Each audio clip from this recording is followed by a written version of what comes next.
आज हम पढ़ेंगे कि मान लो अगर कंपनी स्मॉल कंपनी है, कैसी कंपनी है? स्मॉल कंपनी, या फिर कंपनी होल्डिंग और सब्सिडरी है, क्या है? होल्डिंग या सब्सिडरी। चलो पहले स्मॉल कंपनी की बात करते हैं। स्मॉल कंपनी क्या है पहले ये समझ लेते हैं। स्मॉल कंपनी का मतलब होता है ऐसी कंपनी जिसका पेड अप कैपिटल जो है कितने रुपए से ज्यादा का नहीं होता, बोलो। पेड अप कैप यहाँ पे मैं लिख दे रहा हूँ, आपको थोड़ा ध्यान रहेगा। स्मॉल कंपनी बेसिकली उस कंपनी को बोलते हैं जिसका पेड अप कैपिटल 50 लाख रुपए से ज्यादा का नहीं है, या फिर टर्नओवर 2 करोड़ रुपए से ज्यादा का नहीं है। कितने से ज्यादा का नहीं है? 2 करोड़ रुपए से ज्यादा का नहीं है। पहले तो ये समझो उसको स्मॉल कंपनी बोलते हैं। पहले बताओ ये बात समझ आई कि नहीं है? स्मॉल कंपनी कौन सी कंपनी होती है? एक तरह की प्राइवेट कंपनी है जिसका या तो पेड अप कैपिटल 50 लाख से ज्यादा नहीं है या टर्नओवर 2 करोड़ से ज्यादा नहीं है, उसको स्मॉल कंपनी बोलते हैं। पहले बोलो स्मॉल कंपनी का मतलब समझ आया कि नहीं, हाँ या ना? बोलो, मेरी आवाज आ रही है? हाँ सर। तो प्राइवेट कंपनी है, स्मॉल कंपनी एक ऐसे कैटेगरी ऑफ प्राइवेट कंपनी को बोलते हैं जिसका या तो पेड अप कैपिटल 50 लाख से ज्यादा नहीं है या टर्नओवर 2 करोड़ से ज्यादा नहीं है, ठीक है, उसे स्मॉल कंपनी बोलते हैं। तो लॉ ये कहता है कि अगर 2 या 2 से ज्यादा स्मॉल कंपनियों का मर्जर हो रहा है, फॉर एग्जांपल एक कंपनी है एबीसी प्राइवेट लिमिटेड, ये एक स्मॉल कंपनी है, और दूसरी कंपनी है पीक्यूआर प्राइवेट लिमिटेड, ये भी एक स्मॉल कंपनी है। अब अगर इन दोनों को मर्ज करना है तो क्या? तो इसमें कुछ खास बातें ध्यान रखो। जैसे बड़ी कंपनियों का मर्जर या अमालगमेशन होता है तो एनसीएलटी अप्रूवल लगती है। यहाँ पे एनसीएलटी की अप्रूवल की जरूरत नहीं है, नेशनल कंपनीज और ट्रिब्यूनल से पूछने की जरूरत नहीं है। पहले बताओ ये बात समझ आई कि नहीं आई, हाँ या ना? आप अगर स्मॉल कंपनीज को मर्ज कर रहे हो तो एनसीएलटी से नहीं पूछना है। क्या ये मेरी बात समझ आई आपको? हाँ सर। दूसरी बात आपको ये पता होना चाहिए कि वहां पर कितने लोगों की अप्रूवल लगती थी, बोलो।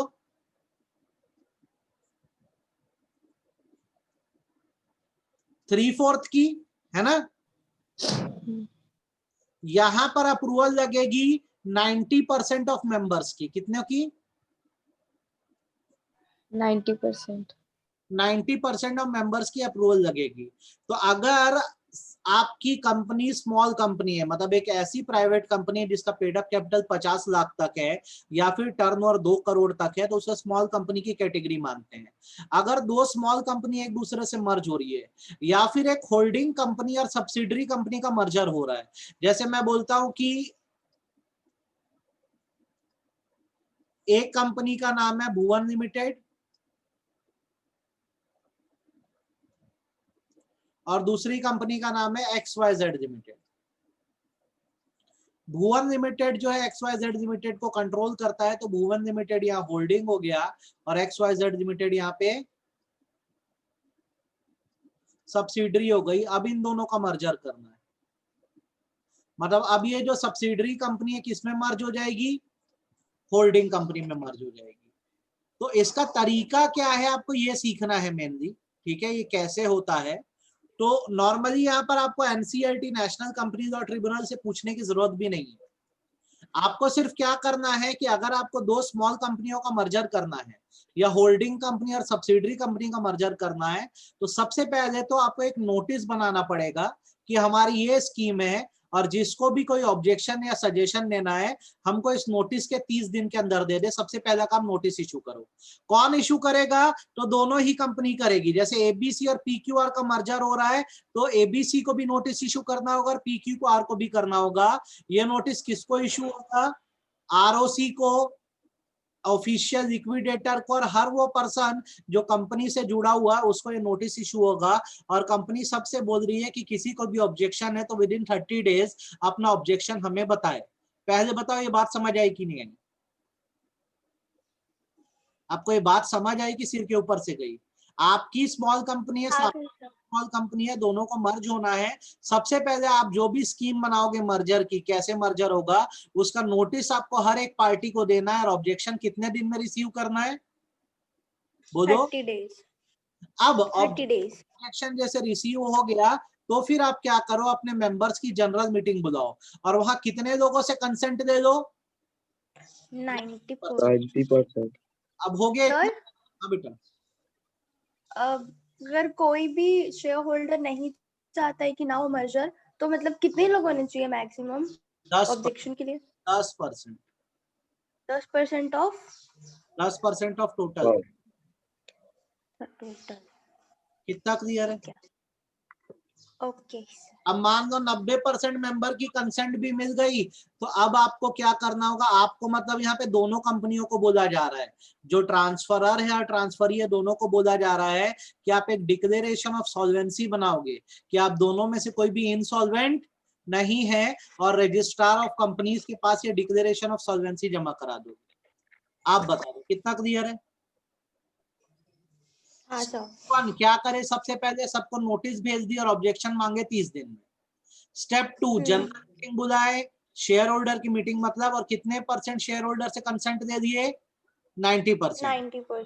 स्टेप 3 आरओसी के पास एक सॉल्वेंसी का डिक्लेरेशन जमा कर रहे हो कि हमारी कंपनी फुल्ली सॉल्वेंट है, मतलब कोई भी कर्जा चुकाना हो तो हम चुका सकते हैं। लास्ट थिंग, आपके अगर क्रेडिटर्स हैं तो 9/10 ऑफ क्रेडिटर, मतलब 9/10 मतलब कितना होता है? 90% है ना। 9/10 ऑफ क्रेडिटर या 90% ऑफ क्रेडिटर से भी परमिशन ले लो, आपका मर्जर अलाउ कर दिया जाएगा। तो नॉर्मल मर्जर अमालगमेशन से अलग क्यों है? पहला तो यहाँ पे एनसीएलटी से परमिशन नहीं देनी पड़ रही है आपको, और दूसरा यहाँ पे 3/4 ऑफ मेंबर की कंसेंट ना देकर 90% की कंसेंट देनी हो रही है। कितना क्लियर हुआ? हाँ सर। तो ये आपको अलग से पूछता है, ये सेपरेट है, आपको 7 नंबर का पूछता है एग्जाम में। आ भी चुका है, explain the merger of small company या होल्डिंग एंड सब्सिडरी कंपनी। ये आपको एकदम अच्छे से बनेगा कि नहीं बनेगा? हाँ बन जाएगा सर। ठीक है, ये सेपरेट टॉपिक है, ऊपर जो पढ़ दिए उसे अलग है, एकदम अलग से पढ़ना। कर पाओगे? हाँ। सपोज करो, अब ये तो हो गया स्मॉल कंपनियों का। अब दूसरा जो केस है या मैटर है वो ये है कि यार हमारी जो कंपनी है एक फॉरेन कंपनी से मर्ज हो रही है। किससे मर्ज हो रही है?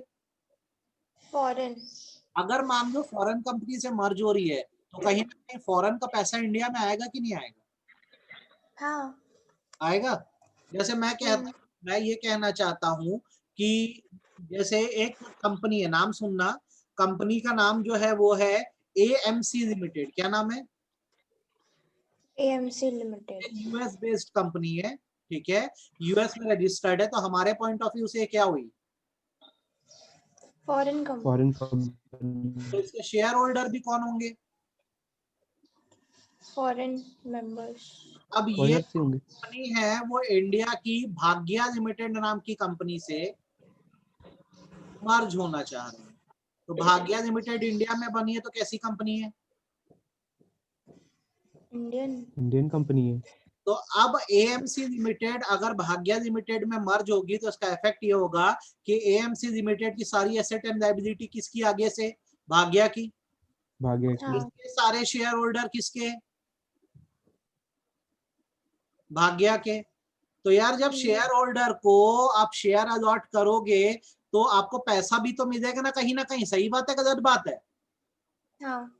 तो ये तो फॉरेन करेंसी देंगे ना, तो कन्वर्ट होगा कि नहीं होगा इंडियन करेंसी में? सही बोल रहा हूँ गलत बोल रहा हूँ भाई? फॉरेन कंपनी के शेयर होल्डर है, अब आपकी कंपनी में शेयर होल्डर बनेंगे तो कुछ पैसे भी लेकर आएंगे। तो ये यूएस के हैं, पास होंगे डॉलर, तो ये अब इंडिया में क्या करेंगे? इसको कन्वर्ट करेंगे किसमें? रुपी में। सही बात है? हाँ सर। इनकी सारी एसेट्स जो यस सर। वैल्यूएशन डॉलर में, अब ये इंडिया में मर्ज हो रहे तो इनका वैल्यूएशन किस में हो जाएगा? रुपी में।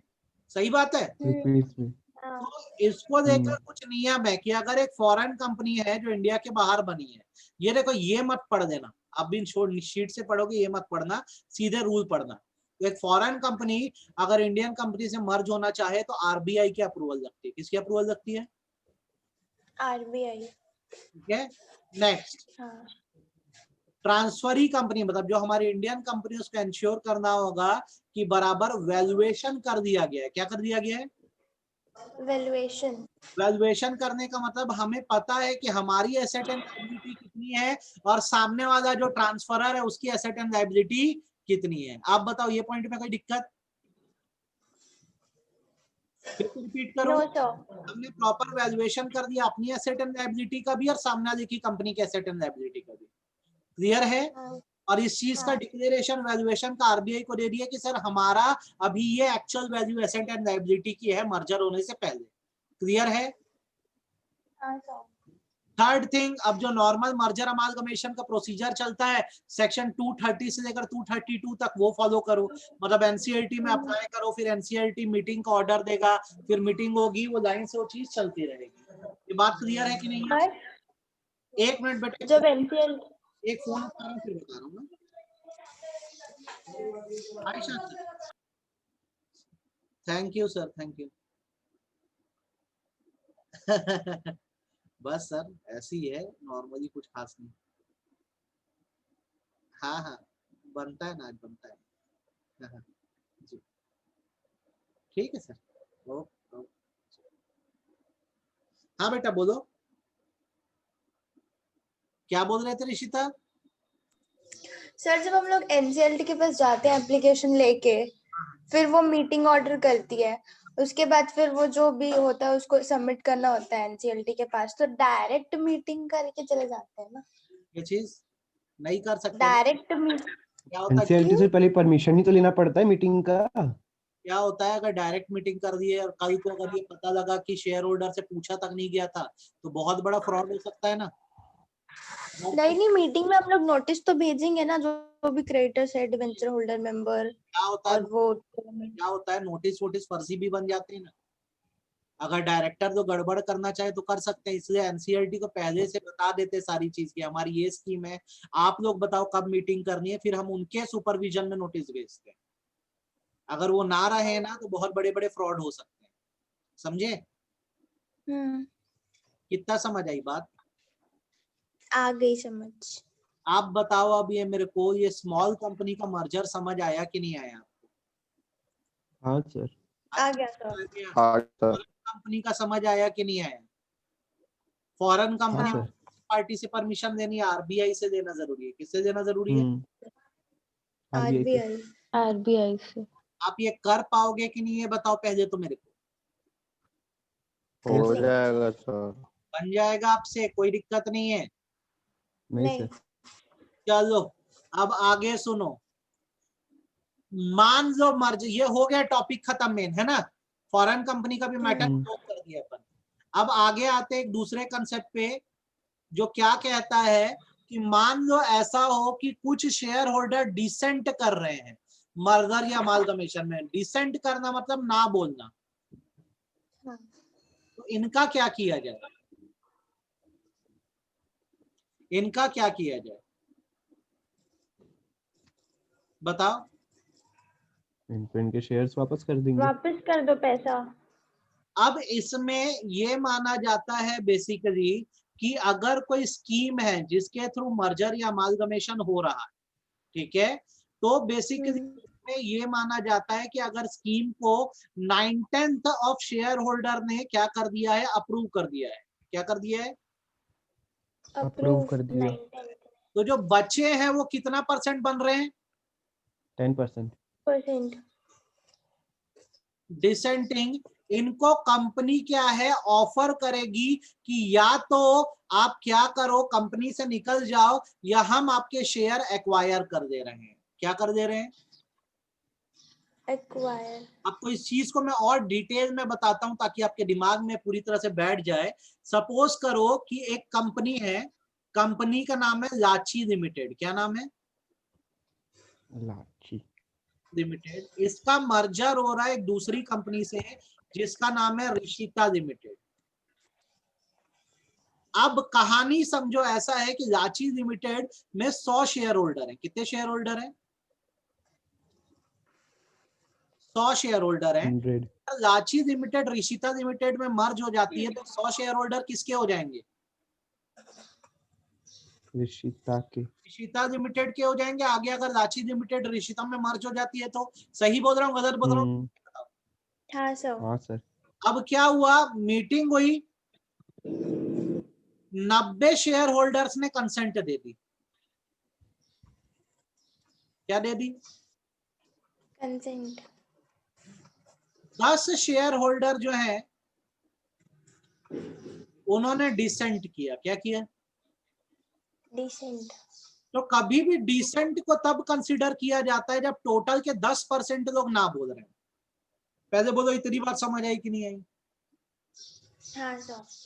अब ये डिसेंटिंग का खेल ऐसा होता है कि अगर ये डिसेंट कर रहे हैं तो भाई पूरी डेमोक्रेसी है, कोई तानाशाही नहीं है। ये डिसेंटिंग लोग एनसीएलटी में जाके ये बोल सकते हैं कि stop the merger, it is not beneficial. Merger रुकवा दो, ये बेनिफिशियल नहीं है। नहीं है। ये बात समझ आई? हाँ। अगर ये केस जीत गए तो मर्जर रुक जाएगा। रांची लिमिटेड ऋषिता हाँ। लिमिटेड में मर्ज नहीं होगी।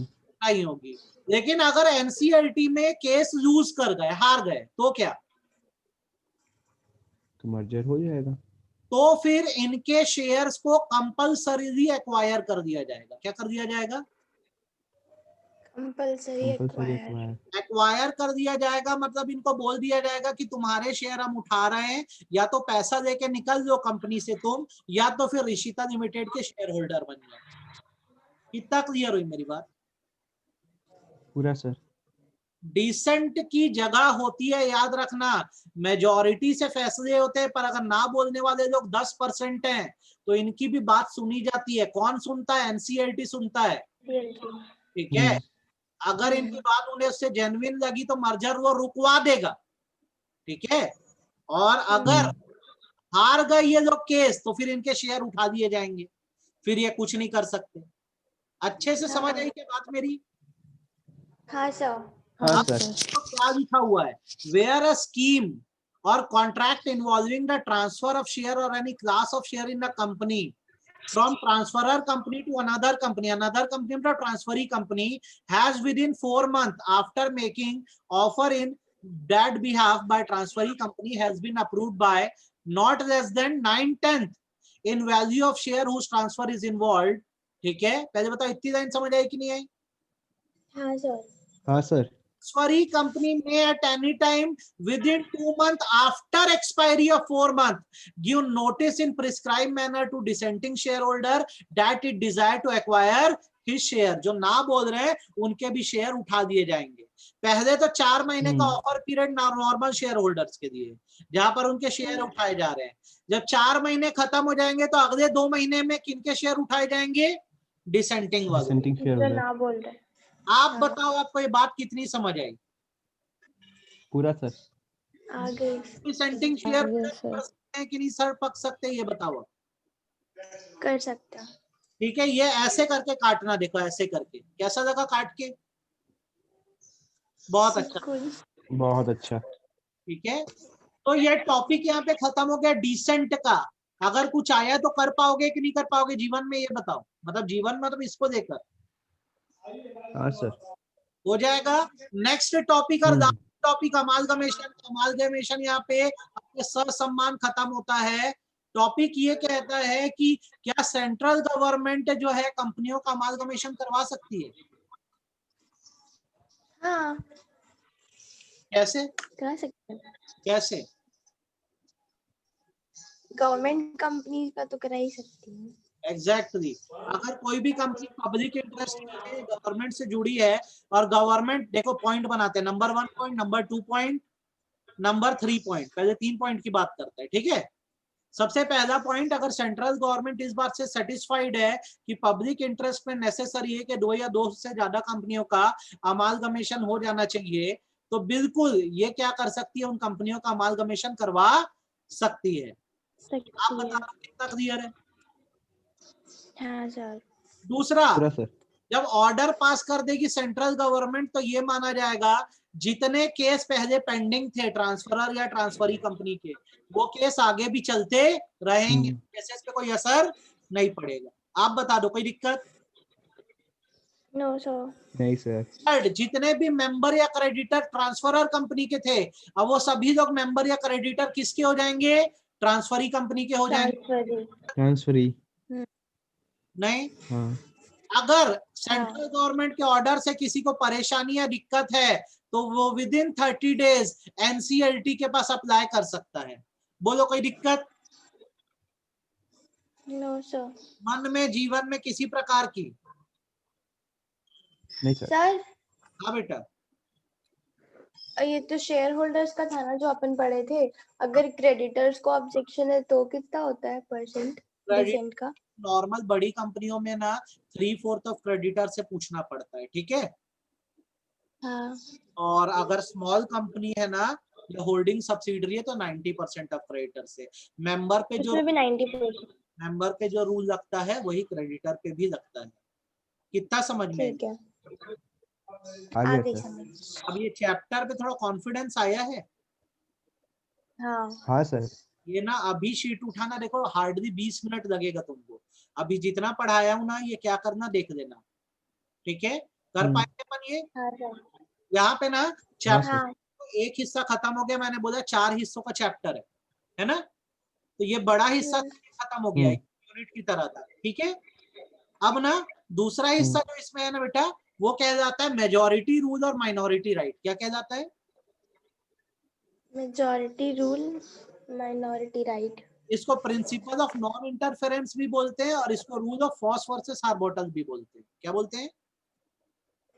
नॉन इंटरफेरेंस और फॉस वर्सेस हार्गोट। तो एकदम साधारण भाषा में इसका मतलब समझा दे रहा हूँ। और आज शाम को मैं क्या करूंगा, ये चैप्टर आपको क्या करा दूंगा, चैप्टर मतलब फॉस वर्सेस हार्बोटल क्या करवा दूंगा, समाप्त करवा दूंगा, ठीक है।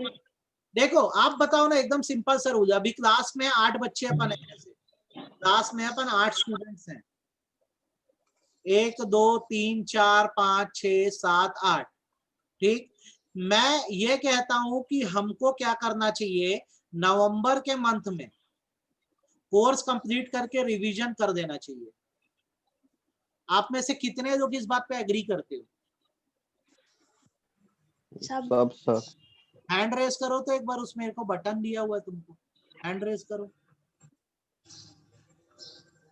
हैंड रेस करो। 1 2 3 3, बाकी क्या? बाकी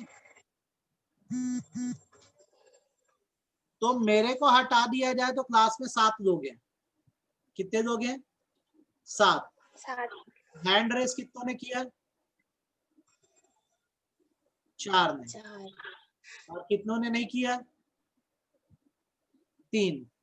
तो मेजॉरिटी बन रही है कि नहीं बन रही है, बताओ। बन रही है ना सर। बस मेजॉरिटी ऑलवेज विंस। यही है principle of non interference. Principle of non interference या फॉस वर्सेस हार्बोटल या मेजॉरिटी रूल यही बोलता है कि कंपनी में जब कोई डिसीजन होता है डेमोक्रेसी से होता है। अगर मेजॉरिटी किसी बात पे एग्री कर रहे हैं तो फिर कोई भी बाहर से अथॉरिटी आके मामले में इंटरफियर नहीं करेगी। कितना समझ आया? कितना समझ आया? और एग्जांपल, पूरा सर। क्लास के 10 बच्चे, मैंने बोला मैं शाम को 6 बजे क्लास रखूंगा, 8 लोग तैयार हो गए, 2 लोग बोल रहे हैं कि नहीं रखेंगे, फिर एक का मैसेज आता सर मत ही रखो ना क्लास शाम को। तो मैं 8 की बात सुनूं कि 1 की बात सुनूं? 8 की। 8 की बात की। सुनूंगा यार, सही बात है। तो मेजॉरिटी ऑलवेज विंस, ये बात याद रखना। एक कितना क्लियर है ये बात अभी तक? कितना पूरा क्लियर? सर। ग्रुप में एक वीडियो शेयर करूंगा, ठीक है, उसको देखना और बताना क्या समझ आया शाम को उससे, ठीक है। इसी थीम पे चलेंगे, मेजॉरिटी ऑलवेज विंस की, और शाम को आज ये खत्म करते हैं, ठीक है बेटा। ये आप कर दो, आज आपके लिए ओके काफी, सर। ठीक। ये तुरंत अभी बुक निकालो, जितना पढ़ाया हूँ पढ़ दो। देखो टिक क्या क्या है आज, टिक देख लो क्या क्या है आपका। ये पूरा पढ़ना है, स्मॉल कंपनी कर पाएंगे अपन? Yes sir. हाँ सर। ये काट देना, ये पैराग्राफ को नीचे से पढ़ना, फॉरेन कंपनी का कर पाएंगे? हाँ। ये सेंटिंग करना,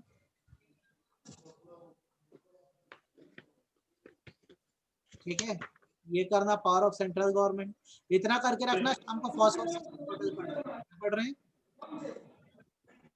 फॉस्फोरस शाम को पढ़ेंगे, ठीक है बेटा। ये करो, काफी है आपको। बाय बेटा, शाम को मिलते हैं 5:30 बजे।